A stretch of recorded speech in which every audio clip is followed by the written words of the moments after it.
नमस्कार दोस्तों, श्रीनिधि भक्ति चैनल में आप सभी का फिर से एक बार स्वागत है। आज मैं आप लोगों के लिए करवा चौथ व्रत की कथा लेकर आई हूँ। आप कहानी शुरू करने से पहले मेरा आप लोगों से निवेदन है, यदि आप लोगों ने अभी तक मेरे इस चैनल को सब्सक्राइब नहीं किया है तो बेल आइकन को प्रेस कर मेरे इस चैनल को सब्सक्राइब करें ताकि आने वाले सभी कहानियों की नोटिफिकेशंस आपको मिलते रहें। साथ ही साथ मेरा आपसे ये भी निवेदन है, मेरे इस वीडियो को पूरा सुने और ज़्यादा से ज़्यादा लाइक और शेयर करें। कार्तिक कृष्ण पक्ष की चतुर्थी को मनाया जाने वाला करवा चौथ का व्रत स्त्रियों के लिए सर्वाधिक प्रिय व्रत होता है। इस दिन सौभाग्यवती स्त्रियां पति के स्वास्थ्य व दीर्घायु एवं मंगल कामना के लिए ये व्रत रखती है। यह व्रत सौभाग्य और शुभ संतान देने वाला होता है। इस व्रत को करने वाली स्त्रियां प्रातःकाल स्नान आदि के बाद आचमन करके पति पुत्र पौत्र तथा सुख सौभाग्य का संकल्प लेकर यह व्रत करती है। इस व्रत में शिव पार्वती, श्री कार्तिकेय, श्री गणेश और चंद्रमा का पूजन किया जाता है। इस दिन स्त्रियां निर्जल व्रत करती है। सायकाल स्त्रियां नहा धोकर समस्त वस्त्राभूषण श्रृंगार आदि करके शिव पार्वती, कार्तिकेय और गणेश तथा चौथ माता का पूजन करती है। पूजन में एक मिट्टी का करवा अवश्य होना चाहिए जिसमें जल भरते हैं। पूजन के बाद करवा चौथ व्रत की कथाएं सुनते हैं और चंद्रोदय की प्रतीक्षा करते हैं। चंद्रोदय होने पर चंद्रमा की भी पूजा करके उसे अर्घ दिया जाता है। चंद्रमा को अर्घ देने के बाद सभी स्त्रियां अपने से बड़ी स्त्रियों के पैर छूकर आशीर्वाद लेती है। फिर प्रत्येक स्त्री घर आकर पति के चरण स्पर्श करती है। तत्पश्चात पति उस मिट्टी के करवे में से पत्नी को अंजलि में जल डालता है और पत्नी तभी जल ग्रहण करती है। इसके बाद स्त्रियां चाहे तो कुछ भी खा सकती है। इस दिन स्त्रियां सुहाग की सामग्री दान करती है तथा निर्जल व्रत करती है। करवा चौथ के दिन कही जाने वाली कहानियों में से करवा चौथ माता की कहानी, गणेश जी की कहानी, तुलसी माता की कहानी, आड़ी बाड़ी की कहानी, बलूमिया जी की कहानी, मुख्यतः यही कहानियां सुनी जाती है। तो आइए हम करवा चौथ की कहानी सुनते हैं। करवा चौथ की कहानी। एक गांव में एक साहूकार के 7 बेटे और बेटी थी। सेठानी के 7 बहुओं और बेटी सहित कार्तिक कृष्ण चौथ को करवा चौथ का व्रत किया था। उस लड़की के भाई हमेशा अपनी बहन के साथ भोजन करते थे। उस दिन भी भाइयों ने बहन को भोजन करने के लिए बोला। तब बहन बोली, भैया आज मेरा करवा चौथ का व्रत है, इसलिए चांद उगेगा तब खाना खाऊंगी। भाइयों ने सोचा कि बहन भूखी रहेगी, इसलिए एक भाई ने दिया लिया और एक भाई ने चलनी लेकर पहाड़ी पर चढ़ गया। दिया जलाकर चांदनी से ढककर उसे कहा कि बहन तेरा चांद निकल गया है। बहन ने भाभी से आकर कहा कि भाभी चांद देख लो। तब भाभी बोली कि बाई जी ये चांद तुम्हारे लिए उगा है, तुम ही देख लो, हमारा चांद तो रात में ही दिखेगा। बहन अकेली ही खाना खाने बैठी। पहले ही कौर में बाल, दूसरे कौर में खाने लगी तो उसके ससुराल से बुलावा आ गया कि जवाई राजा बहुत ही बीमार है, सो बहू को जल्दी भेजो। माँ ने जैसे ही कपड़े निकालने के लिए बक्सा खोला, 3 बार ही कभी सफ़ेद, कभी काला, कभी नीले रंग के कपड़े ही हाथ में आए। माँ ने एक सोने का सिक्का पल्ले में बांध दिया और कहा कि रास्ते में सबके पैर छूती जाना, जो भी तुझे अमर सुहाग का आशीर्वाद देवे उसको ही ये सोने का सिक्का दे देना और पल्ले गांठ बांध देना। रास्ते में सब औरतें भाइयों का दुख देखा कि आशीष देती गई, किसी ने भी सुहाग का आशीष नहीं दिया। ससुराल में दरवाजे पर पहुंची पर पल्ले में सोती हुई जेठूती झूल रही थी। उसके पैर छूने लगी तो वह बोली कि सील हो, सपूती हो, 7 पूत की माँ हो। ये वाक्य सुनते ही उसने जल्दी से सोने का सिक्का निकालकर उसे दे दिया और पल्ले में गांठ बांध ली। अंदर गई तो पति मरा हुआ था। बहू ने अपने मरे हुए पति को जलाने के लिए मना कर दिया और बोली, मेरे लिए एक अलग झोपड़ी बनवा दीजिए और वहीं मैं अपने पति को लेकर रहूंगी। रोज सासू बची कुची ठंडी बासी रोटी दासी के साथ भेज देती और कहती, जा मुर्दा सेवनी को रोटी दे आ। थोड़े दिन बाद माघ महीने की तिलचौथ आई और बोली, करवा पिला तू करवा पिला, भाइयों की प्यारी करवा ले, दिन में चांद देखने वाली करवा पिला।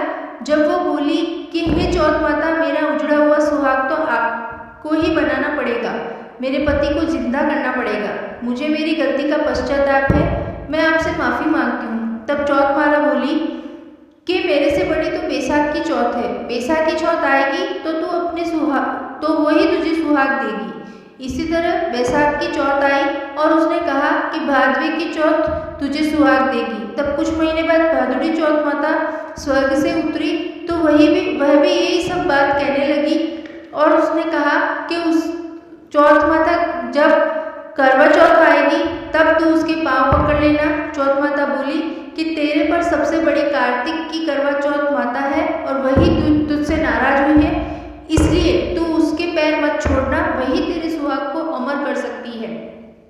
यदि तूने उसके पैर छोड़ दिए तो फिर कोई भी तेरे पति को जिंदा नहीं कर सकता है। कार्तिक का महीना आया, स्वर्ग से चौथ माता उतरी। चौथ माता आई और गुस्से से बोली, भाइयों की बहन करवा ले, दिन में चांद उगावनी करवा ले, धनी भुखावनी करवा ले, व्रत भांडावनी करवा ले। जब साहूकार की बेटी ने पैर पकड़ लिए वह विलाप करने लगी, चौथ माता मेरा सुहाग तो तेरा व्रत भंग करने के कारण उजड़ा है, मैं ना समझ थी, मुझे इतना बड़ा दंड मत दो। तब चौथ माता बोली, पापिनी हत्यारिणी, मेरा पैर क्यों पकड़ रखा है, मेरा पैर छोड़ दे। तब वह बोली, मेरी बिगड़ी हुई आपको बनानी पड़ेगी, मुझे सुहाग देना ही पड़ेगा, क्योंकि आप सब जग की माता है और सबकी इच्छा पूरी करने वाली है।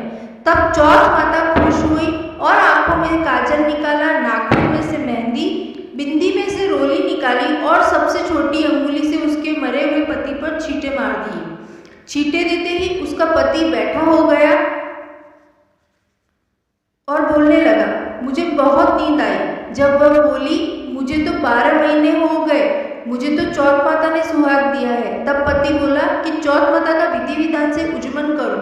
उधर ननद रोटी देने आई तो उसने 2 जनों के बोलने की आवाज़ सुनी तो अपनी माँ को जाकर बोली कि भाभी तो पता नहीं किससे बातें कर रही हैं। तब सासू ने जाकर देखा कि बहू व बेटा दोनों जीम रहे हैं, वह चौपड़ पासा खेल रहे हैं। देखकर वह बहुत खुश हुई और पूछने लगी कि ये सब कैसे हुआ। बहू बोली, यह सब मेरी चौथ माता ने दिया है और सासू जी के पैर छूने लगी और सास ने अमर सुहाग का आशीर्वाद दिया, लेकिन बोली कि पूरे नगरवासियों को यह बात कैसे सच लगेगी।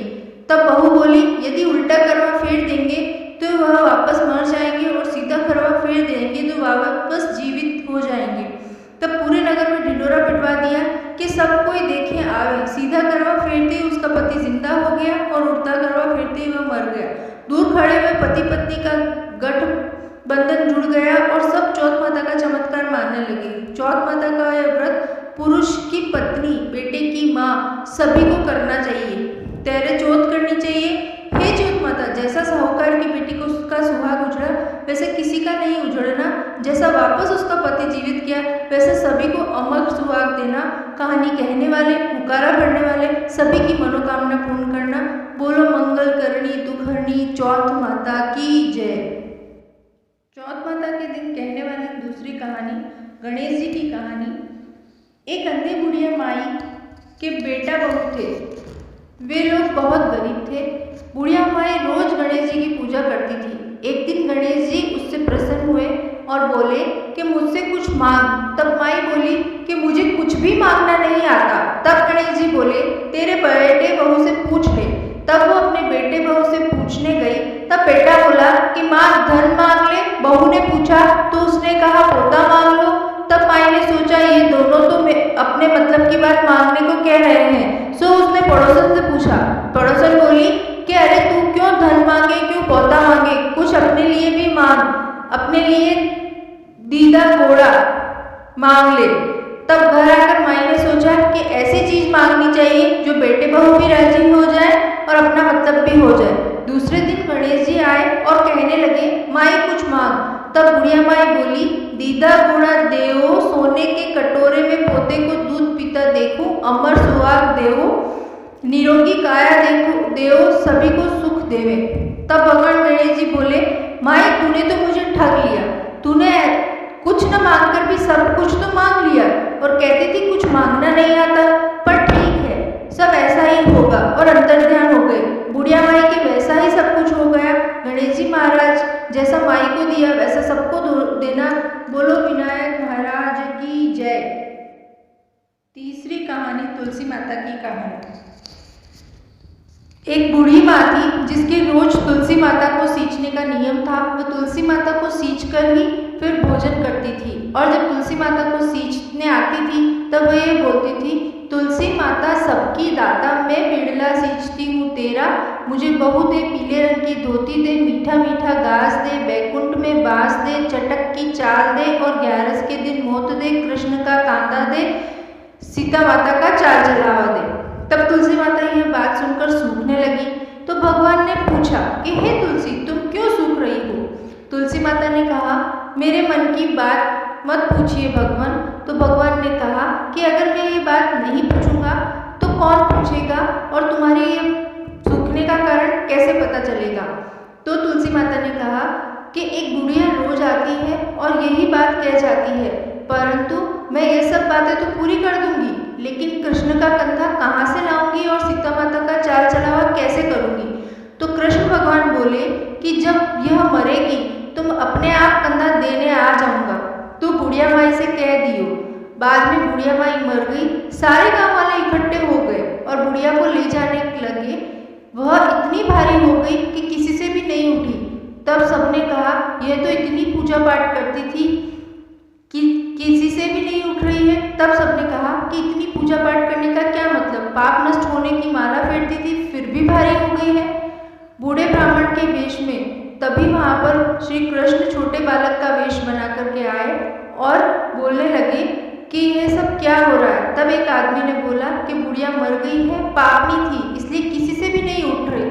तो भगवान ने कान में जाकर कहा कि बूढ़ी माई मन की निकाल ले, पीतम्बर की धोती ले, मीठा मीठा घास ले, बैकुंठ में बांस ले, चटक की चाल ले, चंदन का काट ले, झालर की झनकार ले, दाल भात को जीवन ले और कृष्ण का कांधा ले, सीता माता का चाल चलावा ले।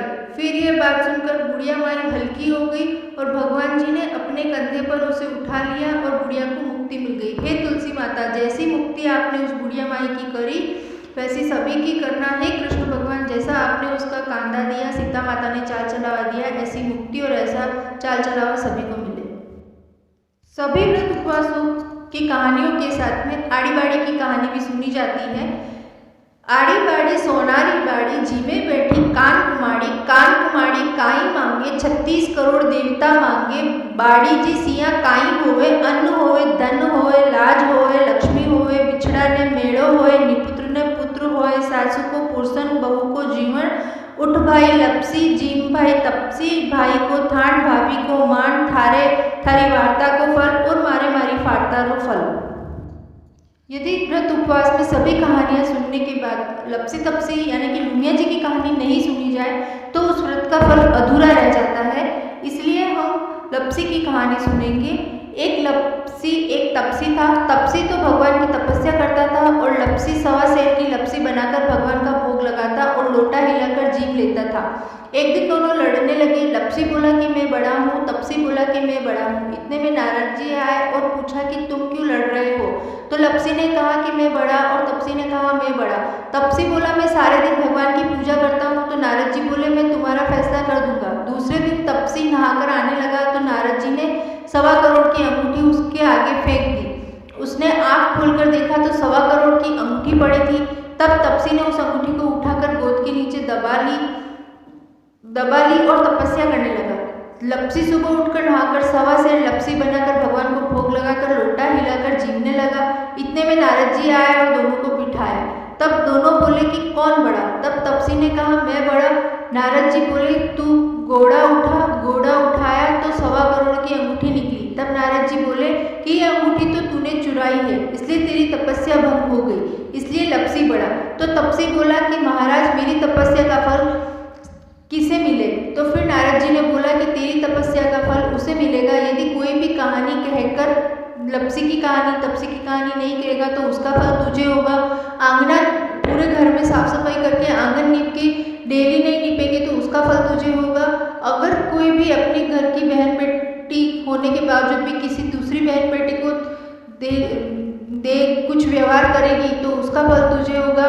खाना बनाने के बाद में लास्ट में छोटी रोटी नहीं बनाएगी तो उसका फल तुझे होगा। ऐसे कहते हुए नारद जी ने सभी कहानियाँ कह कह दी और कहा कि तेरी कहानी कहे और तेरी सभी कहानी कहे और तेरी कहानी नहीं कहे तो उसका फल खत्म हो जाएगा। ऐसा कह करके भगवान नारद जी ने तपसी के सभी तपस्या के फल बांट दिए। लपसी तपसी मारो लपसी। हे बोलो कृष्ण कन्हैया लाल की जय। तो कृष्ण करवा चौथ के दिन इन सभी कहानियों का श्रवण करने से करवा चौथ का व्रत पूर्ण होता है। पूजा करने के पश्चात ये सभी कहानियों का श्रवण करना चाहिए। आप लोगों को मेरा ये वीडियो पसंद आया हो तो इसे ज़्यादा से ज़्यादा लाइक, शेयर और सब्सक्राइब करना ना भूलें। धन्यवाद। जय श्री कृष्णा, जय श्री श्याम।